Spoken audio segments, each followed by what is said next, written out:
सुप्रभात बच्चों, the education trove channel में आपका स्वागत है। तो मैं लेकर आई हूँ आपके लिए आज पाठ 9 करण कारक तृतीया विभक्ति। तो आइए शुरू करते हैं। सबसे पहले हम शब्द अर्थ दोहराएंगे। कंदुकेन गेंद से, वायुयानेन हवाई जहाज से, क्रीडनकः खिलौनों से, पुष्पः फूलों से, पादाभ्याम दो पैरों से, कर्णाभ्याम दो कानों से, ऋणवंती वे सब सुनते हैं, दूरभाष यंत्रेन टेलीफोन से, विमानेन हवाई जहाज से, संगणक यंत्रेन कंप्यूटर से, उद्यानम बगीचा, वार्तालापम बातचीत। तो आइए पाठ शुरू करते हैं। करण कारक तृतीया विभक्ति। जैसा कि बच्चों मैंने आपको राइट हैंड साइड में बताया है, करण कारक का चिन्ह क्या होता है? से के द्वारा। करण कारक का चिन्ह होता है से के द्वारा। इसके पुल्लिंग में रूप कैसे चलते हैं? बालकेन, बालकाभ्याम, बालकः, जिसका मतलब होता है एक बालक से, दो बालकों से, अनेक बालकों से, एक बालक के द्वारा, दो बालकों के द्वारा, अनेक बालकों के द्वारा। स्त्रीलिंग में करण कारक में रूप कैसे चलते हैं? लत्या, लताभ्याम, लताभि, एक लता से, दो लताओं से, अनेक लताओं से। नपुंसक लिंग में इसके रूप कैसे चलते हैं? फलेन, फलाभ्याम, फलः, एक फल से, दो फलों से, अनेक फलों से। जिस साधन के द्वारा कार्य किया जाए वह करण कारक होता है। इसमें तृतीया विभक्ति लगती है। जैसे नंबर 1, छात्रः कलमेन लिखती, छात्र कलम से लिखता है। बालिका हस्तेन खादती, बालिका हाथ से खाती है। बालकाः कंदुकेन क्रीडन्ति, अनेक बालक गेंद से खेलते हैं। जनकः वायुयानेन गच्छति, पिता हवाई जहाज से जाता है। नंबर 3, यूयम क्रीडनकः खेलत, तुम सब गेंदों से खेलते हो। पर्यटकः नौकाभिः तत्र गच्छन्ति, पर्यटक नौकाओं से वहां जाते हैं। गजाः पादः चलन्ति, अनेक हाथी पैरों से चलते हैं। नराः पादाभ्याम चलन्ति, अनेक आदमी दो पैरों से चलते हैं। नंबर 5, सर्वे कर्णाभ्याम ऋणवन्ति, सभी दो कानों से सुनते हैं। वयम नेत्राभ्याम पश्यामः, हम सब दो नेत्रों से देखते हैं। नंबर 6, ते पुष्पः स्वागतम कुरुतः, वे सब फूलों से स्वागत करते हैं। मालाकारः वाटिकाभ्याम फलानि आनयति, माली दो वाटिकाओं से फल लाते हैं।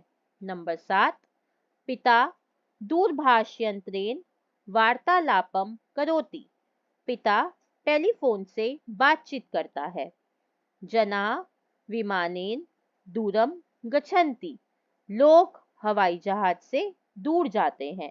नंबर 8, किशोराः संगणकयंत्रेण अपि वार्तालापम कुर्वन्ति, किशोर युवा कंप्यूटर से भी वार्तालाप करते हैं। नंबर 9, पिता पुत्रेण सह उद्यानम गच्छति, पिता पुत्र के साथ बगीचे को जाता है। जनाः विद्या नम्रा भवन्ति, लोग विद्या से नम्र होते हैं। तो ये था आपका हिंदी अनुवाद।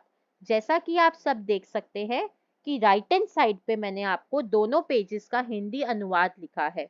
जैसा कि लेफ्ट हैंड साइड में नंबर लिखे हुए हैं, उसी के अनुसार राइट हैंड साइड पे नंबर के आगे हिंदी अनुवाद लिखा हुआ है। तो आशा करती हूँ कि आपको तृतीया विभक्ति करण कारक का हिंदी अनुवाद समझ आ गया होगा। तो आइए बढ़ते हैं अभ्यास कार्य की ओर। प्रश्न 1, एक पदेन उत्तरत, एक पद में उत्तर दीजिए। छात्रः केन लिखति, छात्र किससे लिखता है? कलमेन, छात्र कलम से लिखता है। जनाः केन दूरम गच्छन्ति, लोग किससे दूर जाते हैं? जना विमानेन दूरम गच्छन्ति, किससे दूर जाते हैं? विमान से, हवाई जहाज से। वयम काभ्याम पश्यामः, हम सब किससे देखते हैं? नेत्राभ्याम, नेत्रों से। बालिका केन खादती, बालिका किससे खाती है? हस्तेन, हाथ से। प्रश्न 2, उचित पदय रिक्त स्थानानि पूरयत, उचित शब्दों द्वारा रिक्त स्थान भरिए। जनाः डैश गच्छन्ति, अनेक लोग जाते हैं। विमानेन या विमानम, जैसा कि हमने पढ़ा है अभी कि करण कारक तृतीया विभक्ति का चिन्ह से होता है, तो यहाँ आएगा विमानेन। और विमानेन क्यों आया, एक वचन क्यों आया? क्योंकि एक विमान से जाते हैं, एक विमान की बात हो रही है। वयम डैश वदामा, हम सब बोलते हैं। मुखेन, मुख से। बालकाः डैश क्रीडन्ति, अनेक बालक खेलते हैं। कंदुकेन, गेंद से। नराः डैश चलन्ति, अनेक आदमी चलते हैं। पादाभ्याम, दो पैरों से। कृषकाः डैश क्षेत्राणि सिंचन्ति, अनेक किसान क्षेत्र सींचते हैं। किससे? जल से। सर्वे जना डैश पश्यन्ति, सभी लोग देखते हैं। किससे देखते हैं? दो आंखों से, नेत्राभ्याम। तो ये था हमारा संप्रति लेख नियम। अब बढ़ते हैं भाषा अवबोधनम की तरफ। प्रश्न 1, शब्दार्थ मेलनम कुरूत। अब आपको शब्द दिए गए हैं और राइट हैंड साइड पे उसका अर्थ दिया गया है, आपको उनसे मिलान करना है। कंदुकेन, गेंद से। पुष्प है, अब ये पुष्प है जो है वो आपका बहुवचन का शब्द है, जैसा कि हमने पढ़ा था बालकः है, वैसे ही ये नपुंसक लिंग का आपका शब्द है, नपुंसक लिंग में बहुवचन में आ गया पुष्प है, तो ये क्या हो गया? फूलों से। कर्णाभ्याम, दो कानों से। दूरभाष यंत्रेन, टेलीफोन से। विमानेन, हवाई जहाज से। प्रश्न 4, संस्कृतेन अनुवादम कुरुत, संस्कृत में अनुवाद कीजिए। अब आपको कुछ हिंदी में वाक्य दिए गए हैं, आपको उसमें विभक्ति लगाते हुए संस्कृत में अनुवाद करना है।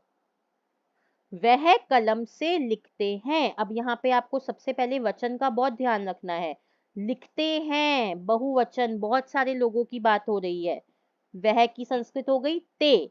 कलम से कलमेन, ते के साथ आपका कौन सा चिन्ह आता है?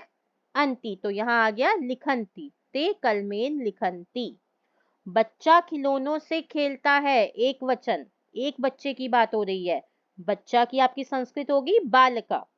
खिलौनों से क्रीडनकै, अब यहाँ पे क्रीडनकै क्यों आया?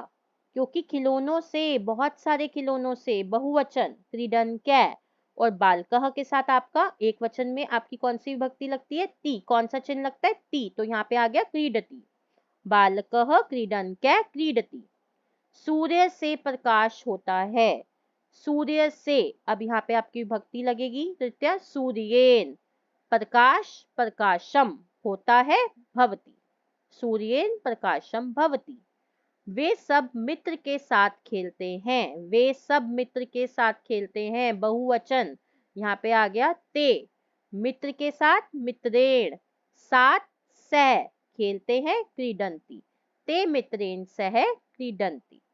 प्रश्न 2, निम्नलिखित शब्दानां तृतीया विभक्ति रूपाणि लिखत, निम्नलिखित शब्दों के तृतीया विभक्ति के रूप लिखिए।